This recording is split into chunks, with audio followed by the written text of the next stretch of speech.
얼마 전에는 애플에서 애플게이트 또는 애플 배터리 게이트가 발생을 하더니 이제는 인텔에서 스펙터 그리고 멜다운이라는 버그가 발생을 해서 인정을 하고 그에 대한 패치를 배포를 하기를 시작을 했는데요. 아무래도 애플의 경우에 인텔 칩들을 사용을 하다 보니까 컴퓨터인 맥 라인과 그리고 스마트 기기 라인에도 모두 영향을 받게 됐어요. 그래서 며칠 전 iOS 펌웨어를 릴리즈를 했는데요. 그 부분은 보안에 대한 패치를 하는 거였어요. 인텔에서는 공식적으로 패치를 하게 되면 약 5% 정도의 성능 저하가 있을 거라고 했는데요. 그 부분 때문에 사실 많이 망설이는 분들이 있을 거예요. 업데이트하는 걸. 저 역시도 마찬가지였는데 어떤 사람은 아이폰 6를 가지고 테스트를 했을 때 최대 40% 가까이 성능 저하가 일어났다고 하더라고요. 이 부분 때문에 업데이트를 굉장히 망설이는 분들이 많을 텐데 나의 보안을 포기를 해야 될지 아니면 성능을 포기를 해야 될지 아마 고민이 많이 되셨을 거예요. 그래서 저는 이번에 두 가지 앱을 이용을 해서 테스트를 진행을 했는데요. 한 가지는 긱벤치4라는 앱을 이용을 했고요. 또 하나는 안투투라는 앱을 이용을 했어요. 결과는 둘 다 비슷하긴 했는데요. 다만 안투투의 경우에는 업데이트를 하기 전이나 한 이후에 제가 두 번씩 테스트를 했는데 그때마다 결과가 좀 너무 차이가 많이 나서 제대로 된 결과인가 싶어서 그 내용을 포함하기엔 좀 무리인 듯 해서 그냥 제가 테스트한 긱벤치4의 결과만 가지고 말씀을 드릴게요. 저는 일단 기술적으로 이번 버그에 대한 전문적인 지식이 있는 건 아니기 때문에 수치만 가지고 말씀을 드릴게요. 앞서 말씀을 드렸던 대로 테스트는 두 번씩 각각 했어요. 테스트를 진행한 기기는 아이폰 7 플러스, 아이폰 10, 그리고 마지막으로 아이패드 프로 10.5인치 총 3가지 제품에 대한 테스트를 진행을 했어요. 네, 그러면 아이폰 7 플러스 모델부터 먼저 볼게요. 아이폰 7 플러스의 오퍼레이팅 시스템은 11.2.1이었었고요. 싱글코어 점수의 경우에는 3530, 3530점이었고 멀티코어 점수는 5966점이었어요. 네, 그리고 다시 한번 테스트를 했는데요. 여전히 7 플러스이고 오퍼레이팅 시스템은 11.2.1 그대로죠.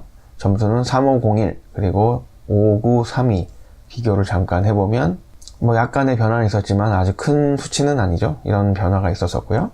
네, 지금 보시는 거는 펌웨어 업그레이드를 한 다음에 테스트를 한 건데요. 먼저 7 플러스고요. 11.2.2죠. 점수는 3514 그리고 6001이 나왔고요. 그리고 다시 한번 또 테스트를 했는데요. 이번에는 점수가 3526, 6061 그래서 약간 점수가 올랐어요. 그럼 전체적인 걸 한번 비교를 해보면 아무래도 하나씩 보는 것보다 그래프를 보면서 비교를 해볼게요. 네, 방금 수치를 그래프로 표시한 건데요.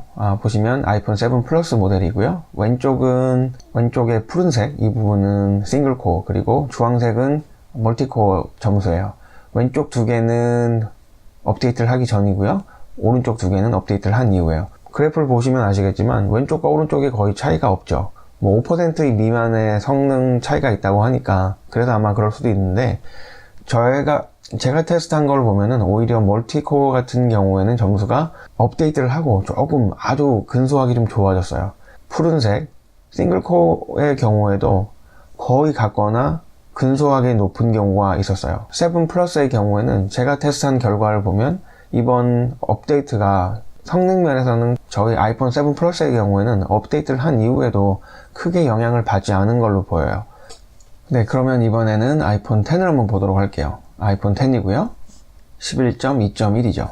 싱글 코어 스코어는 4240점, 그리고 멀티 코어 스코어는 1324점. 한 번 더 테스트를 했어요. 역시 11.2.1이고요. 보시면 싱글 코어는 4270점, 그리고 멀티는 1396점. 근소하게 조금 좋아졌어요. 그 이후에 제가 이제 업데이트를 했고요. 업데이트를 한 이후에 테스트한 결과를 보여드리도록 하겠습니다.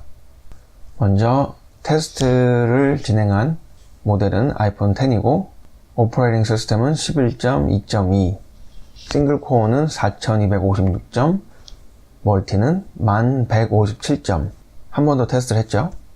11.2.2 보이시고요. 그 다음 싱글은 4226점 멀티는 1187점으로 이렇게 나왔어요. 그러면 그래프를 한번 또 보시면서 말씀을 드리면 아이폰 10의 경우에 아이폰 10은 아이폰 7 플러스와 다르게 아주 근소하게 좀 성능 저하가 있었던 게 보여요. 아마 5% 이내로 성능 저하가 있었었고요. 보시는 대로 푸른색은 역시 마찬가지로 싱글 스코어, 그리고 주황색은 멀티 코어 스코어예요. 보시면 싱글 코어의 경우에는 살짝 높아졌어요. 오히려 약간 높아졌는데 멀티 코어의 경우에는 아이폰 7과 다르게 조금 점수가 떨어졌어요. 점수를 비교를 해보면 5% 이내의 차이가 보인 걸로 나타나고요. 확실하진 않지만 조금 영향이 있었던 게 아닌가라는 생각이 드는 결과더라고요. 네, 그럼 마지막으로 아이패드 프로 10.5인치에 대한 결과를 한번 볼게요. 역시 11.2.1 업데이트 전이고요. 싱글 코어는 3958점, 멀티는 9403점. 첫 번째 테스트였고요. 역시 여전히 11.2.1이고요. 싱글 코어는 3959점, 멀티는 9419점. 이번에는 업데이트가 된 이후에 11.2.2로 업데이트가 된 이후의 점수인데요. 3884점, 그리고 9433점. 마지막으로 한 번 더 테스트를 했는데요. 여전히 11.2.2고요. 싱글 코어는 3956점, 9432점으로 나왔어요.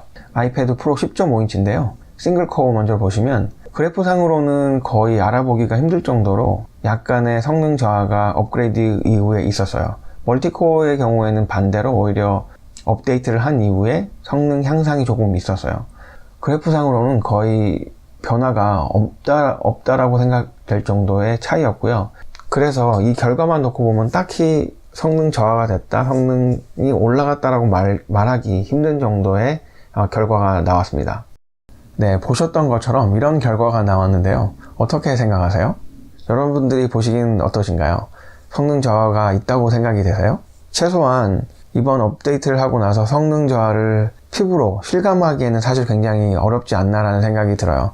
만약 게임을 굉장히 많이 하시거나 아니면 아이패드 프로나 아이폰을 이용해서 영상 작업을 하시게 되면 성능 저하를 느끼실 수 있을지도 모르겠지만 일반적인 상황, 그러니까 유튜브를 본다던가 아니면 웹서핑을 한다던가 문서 작업을 한다던가 할 때는 사실 그 성능 변화를 거의 체감하기 어렵지 않나 라고 생각이 들어요. 저의 경우에는 성능 저하보다도 보안이 더 문제라고 생각이 돼서 업데이트를 진행을 한 거였거든요. 그리고 물론 테스트를 해보고 싶기도 했고요. 여러분들도 성능이 중요한지 아니면 보안이 중요한지를 판단을 하셔서 업데이트를 진행하시면 어떨까 싶습니다. 오늘은 또 이렇게 마치도록 하고요. 다음 시간에 또 찾아뵙도록 하겠습니다. 감사합니다.